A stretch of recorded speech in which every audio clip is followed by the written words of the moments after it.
Ever since he was introduced back in Chapter 6, Season 1, the identity of the Dark Presence remains a mystery. However, after looking for pieces in the past, I may have solved his identity. So without further ado, let's begin.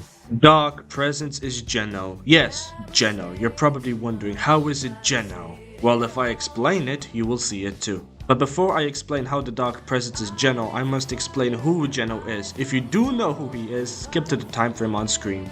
Geno is a brilliant scientist and perfectionist. He is obsessed with making everything perfect. Despite him being a perfectionist, he is also really paranoid. Nobody in the imagined order knew who he was or what he looked like except for his inner circle. His inner circle consisted of Dr. Sloan, Dr. Doom until he betrayed Geno, the Imagined, and the Order.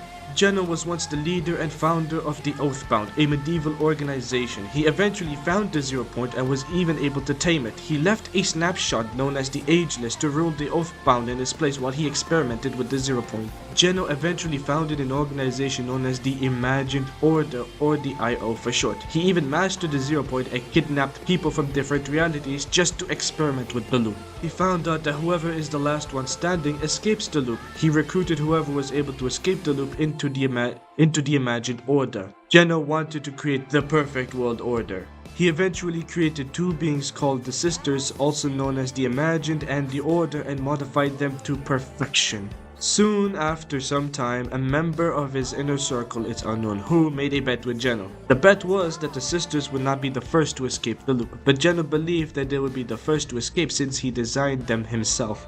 So he accepted the bet. The Sisters soon found themselves in the loop and they did escape, however they weren't the first. Geno then decided to replace the original Sisters with much more perfected versions of themselves. Yeah, this man was on pure evil syndrome or something like that. Fast forward to Chapter 3, Season 2's collision event where he is seen fighting with the Seven and the Sisters. The Imagined decides to sacrifice herself by tackling both herself and her father into the Zero Point, which caused both of their remains to scatter across the Omniverse. In the end of the Marvel Zero War comic, Geno is seen rebuilding himself. Now with Geno's backstory out of the way, let me explain how Geno is the Dark Presence.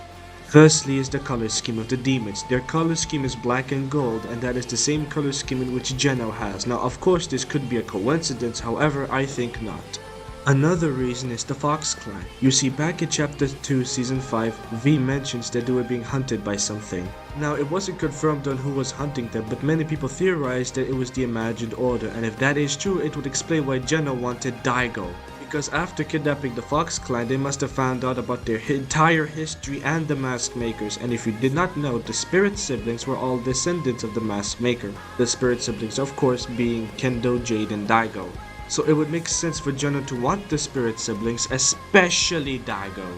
And while we're on the topic of Daigo, this season he returned as Mask Maker Daigo, and thanks to Cosmolock on Twitter, if you take Daigo's mask off, you can see that his imperfections are gone, and if you know Geno, he's obsessed with making everything as perfect as he can, so he must have removed all the imperfections that Daigo had. Then, of course, we have Core. Now, if you don't know who Core is, she was an assassin hired by the Imagined Order to take out anyone by any means necessary.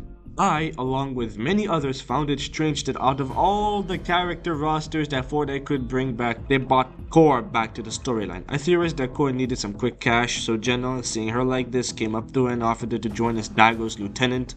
Now, I believe that Core is not possessed or corrupted like Daigo is, and that's because of her character description, which is sworn to the darkness for the right price. Just from this description alone, it seems that Core is willingly working for the Dark Presence. Another thing to add is how the Dark Presence acts. When he was possessing Daigo, notice how he used a puppeteer and did not come out to corrupt them. Well, as I mentioned earlier, Geno is paranoid and did not want to show himself to Daigo, because if Daigo becomes free of his corruption, he is able to remember everything that had happened to him, much like the Night Rose. So if Daigo knew what the Dark Presence looked like, he would have most likely told everyone. Now you could say that the Dark Presence is Asmodeus, aka the Demon King, because the Sinister Mask back in Lawless, and the portal under Demon's domain whispers Asmodeus. But again, like I said earlier, Geno is really paranoid, so it's possible that he's using an alternate name for himself to throw people off, and that alternate name could be Asmodeus. Now you're probably wondering, if Geno is the Dark Presence, then how did he corrupt Daigo and the Night Rose? Well, it's simple. Geno is a brilliant guy, he's of course gonna learn how to corrupt people. Now, I hope I've convinced you that Geno is the Dark Presence.